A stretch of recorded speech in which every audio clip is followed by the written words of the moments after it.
Pinangunahan ni First Lady Liza Araneta Marcos ang pagbubukas ng Likha 4 exhibit sa Intramuros, Maynila kahapon, kung saan tampok dyan ang mga produktong gawa ng iba't ibang grupo gaya ng mga katutubo. Si Isaiah Mirafuentes sa report. Nagmula pa sa Sarangani ang grupo na kinabibilangan ni Florita. Isa siyang katutubong taga-Kaulo na nakatira sa malayong bundok ng probinsya. 7 oras ang kanilang nilalakad para makapunta sa kabayanan. Kaya naman, mapalad siyang naitampok ang kanilang obra sa Likha 4 exhibit sa Intramuros, Maynila.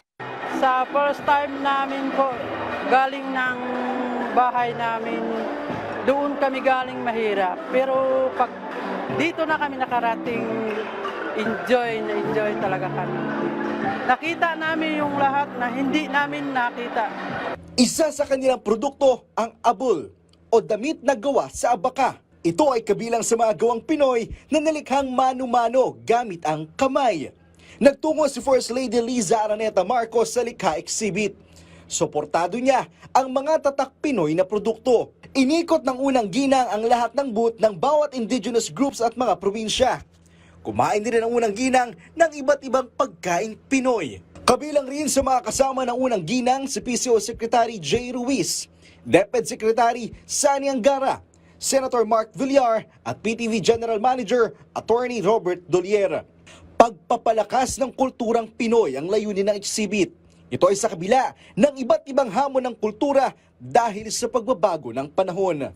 Ang isang magandang paraan, para nga mapatibay natin ang ating talaga mga pamana at kultura ay una-una yung alamin natin kung ano sila ito. Pangalawa, sa ating edukasyon, at ang paggamit nito, ang importante kasi na nagagamit natin ito sa pang-araw-araw na buhay natin. Ang mahirap sa ating pamana at kultura kung nailalagay na lang natin lagi sa mga museo, dahil nga doon, nadidisconnecta na tayo. Ang tingin natin ay iba na yan ay nakaraan, andito tayo kasalukuyan. Ayon pa sa NCCA o National Commission for Culture and Arts, nais nila na maengganyo ang mga kabataan na tangkilikin ang sariling atin. Target din ng NCCA na umabot ang mga produktong Pinoy sa buong mundo.